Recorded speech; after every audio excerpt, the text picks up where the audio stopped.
Are you thinking about buying a big SUV for your big family? Wake up to yourself, you should be buying this. It's the Kia Carnival, and it could be the best option for you if you're after a practical, family-sized vehicle.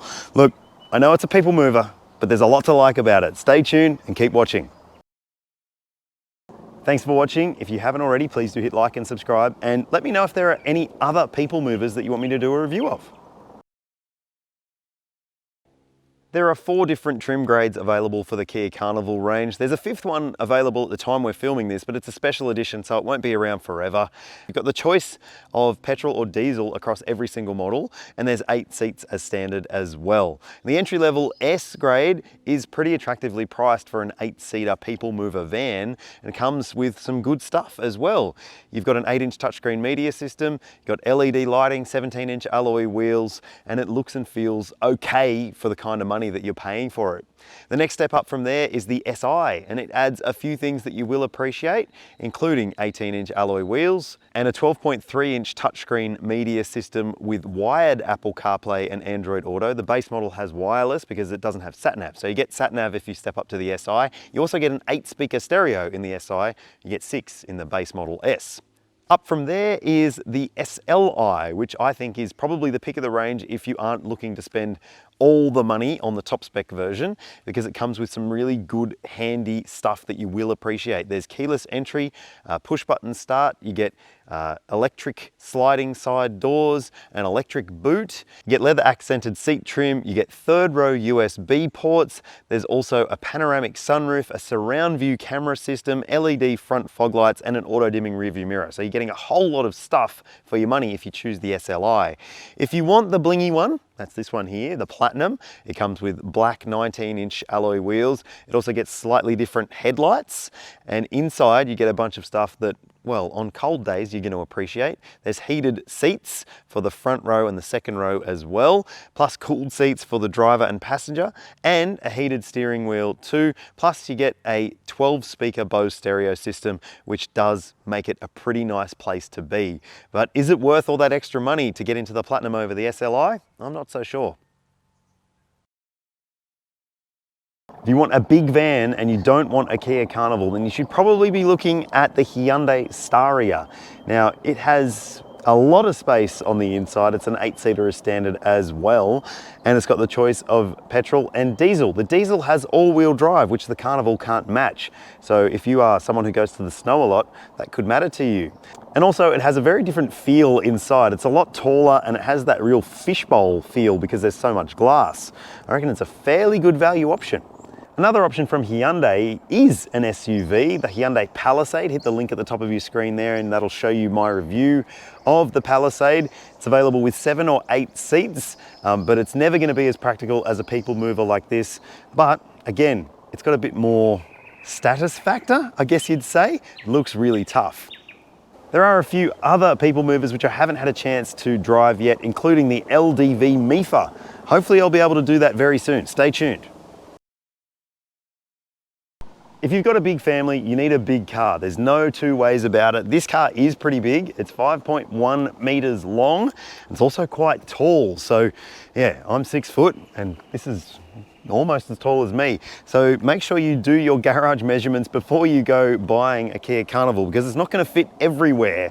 It's also pretty wide. And if you aren't comfortable driving big cars, maybe you should buy 2 small cars.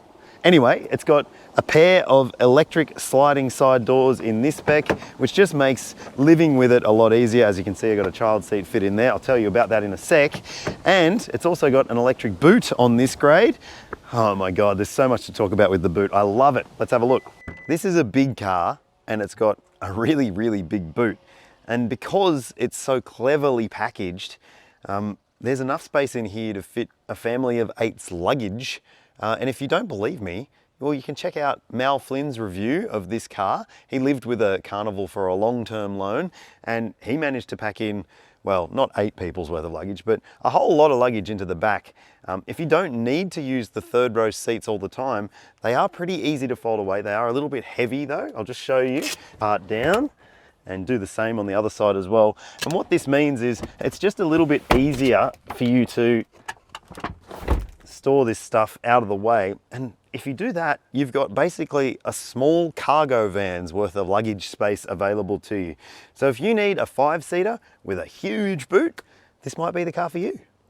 And if you're wondering why there's no spare in the boot, well, it's under here actually. It's a space saver. So it does have a spare, which is pretty cool. This is a big, thoughtful family car. It's got a lot of storage on offer and it actually feels pretty nice in this top spec Platinum version. However, look, at the time I'm filming this, the Platinum still doesn't have digital display for the driver. That was supposed to come in like 2021 and it still hasn't arrived. So it doesn't necessarily feel as upmarket as some other cars that have the twin screen look, but you still get this massive 12-inch screen here and a little screen here that does have digital speedo and that sort of stuff as well. So it doesn't necessarily feel down market, but it's not as flashy as it could be. If you are willing to spend this much money on a Kia Carnival, then you are getting a pretty plush experience. There's this fake wood grain trim on the dashboard here. You get mood lighting in the doors too. This two-tone look with the materials also lifts the cabin ambience. I love that it doesn't have a dark headliner, otherwise it'd just feel like a big shadow box or something. Now let's talk about the storage because it is plentiful. You've got a pair of big cup holders here. There's a wireless phone charger there in this spec at least. Another storage cubby there. Down in the edges here, you've got some storage sleeves. So you might be able to put, I don't know, maps or something like that in there. There's door pockets with bottle holders. There's a massive center console bin in here as well, which is good. Another couple of cup holders there, which are designed for those in the second row. And you get a big glove box too. So it is pretty practical when it comes to the thoughtful elements that family buyers will love. Seats are comfy as well, and as I mentioned, top spec version gets heated and cooled front seats too, heated steering wheel, so it does feel like you're getting something that is worth this kind of cash. The second row is very, very spacious in the Kia Carnival. Look, you do have a bit of a knees up position, unless you stretch your legs out. And this seat is set for me at 182 centimeters or 6 foot.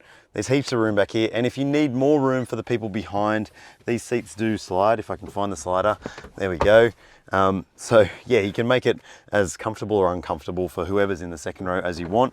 The middle seat actually slides a little bit further back as well, and you can reverse it if you want to. So it does have some variability to the practicality on offer in here as well.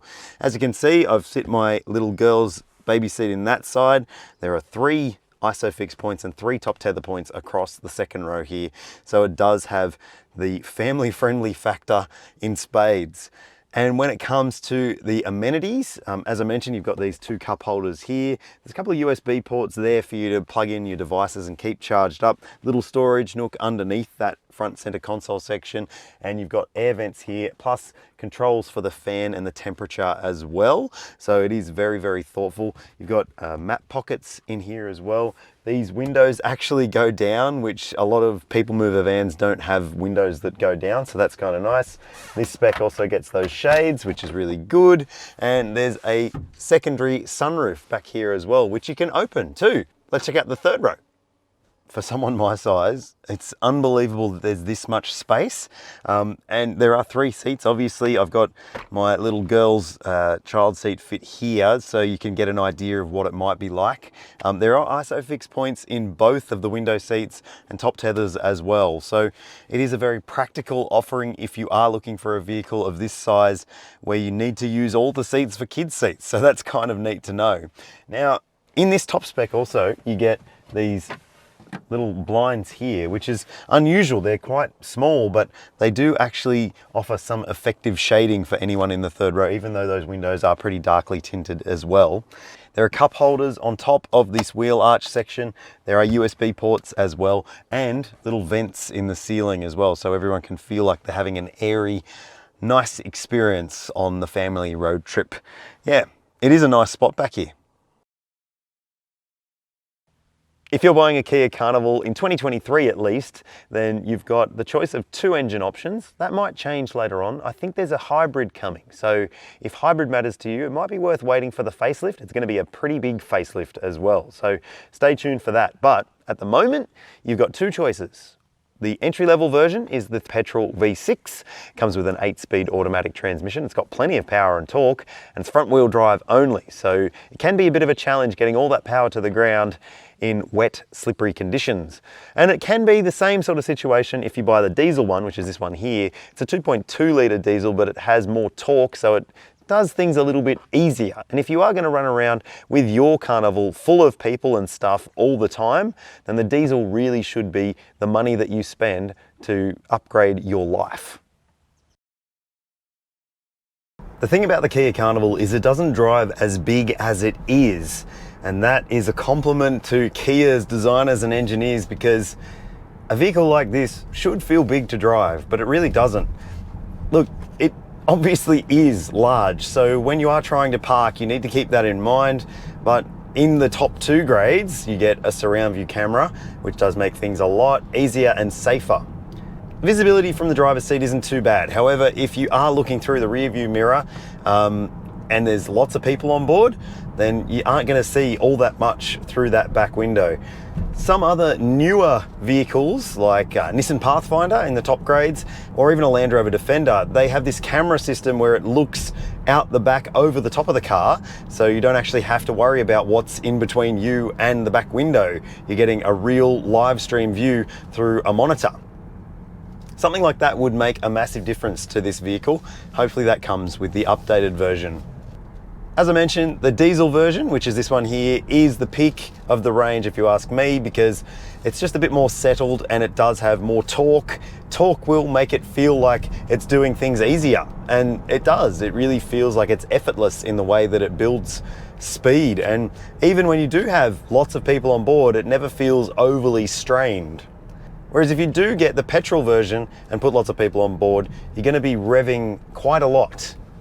The 8-speed automatic is tremendous in both versions. It's actually really smart and really smooth shifting. And also, I reckon the ride comfort is on point. It's very, very comfy and not necessarily too sharp or hard, even on 19-inch wheels like this one is. As for the steering, look, it's direct enough, and you know, you can basically point and shoot. It goes where it should go. There's not too much thinking involved with that either. So it is, dare I say it, an SUV-like drive experience. It's very, very comfortable and easy to live with. So, is it good on fuel? Let's talk efficiency. The petrol version uses quite a bit more fuel than the diesel. The official combined figure is 9.6 litres per 100 k's. That's what you should be able to achieve across a mix of driving, but tell you what, you'll be very, very, very lucky to see that kind of figure if you plan to put more than one person on board and do anything but highway driving, because yeah, you're looking at more like 12, 13 litres per 100 k's. That's what I have seen in the past. And then there's this diesel one, which actually is super duper efficient. The official combined figure is on your screen now. Now, I didn't load up all 8 seats and put a whole lot of cargo in the back, but I was still very impressed with the figure that you'll see on your screen now, which is what I saw over a week of mixed driving. Yeah, good, very good. A vehicle like this is big, and it's hard to see out of, especially in a driveway. And we've all read those stories. I think Kia should do its customers a favor and just make a panoramic surround view camera a standard fit across the entire range. It's also missing rear cross traffic alert with braking in the entry 2 grades. You do get that in the higher specs. Look, just add a couple of grand to the price on the lower grade models and people will pay it because they want that tech if they're family buyers. They don't want to have to shop up to the really expensive ones. Anyway, rant over. It's got a bunch of other stuff as standard across the range. Autonomous emergency braking with pedestrian and cyclist detection. There's also lane keeping assistance, blind spot monitoring, and rear cross traffic alert, but only with braking if you buy the top 2 models. There are a bunch of airbags on offer in this car as well. Dual front side, full length curtain all the way to the 3rd row, and driver's knee coverage as well. The Kia Carnival comes with a 7-year unlimited kilometre warranty. Kia introduced that warranty years ago and it's still the best that you can get pretty much. So it is compelling when it comes to that aspect. It's also got 7 years of cap price servicing and you'll see the prices for the petrol and diesel models on your screen now. It's not the most affordable car to service, but it's also a pretty big car too. Now, there's also roadside assist for up to 8 years if you service your car with a Kia dealership. So yeah, it's covered when it comes to ownership. If you are a buyer looking for a family vehicle that has unmatched levels of practicality in this sort of package, then you need to buy a Kia Carnival. There is no better option in my opinion, but let me know what you think. Do you reckon you've found something better? I'd love to hear from you. If you haven't already, please do hit like and subscribe and hit me up in the comments, and I'll see you in the next one.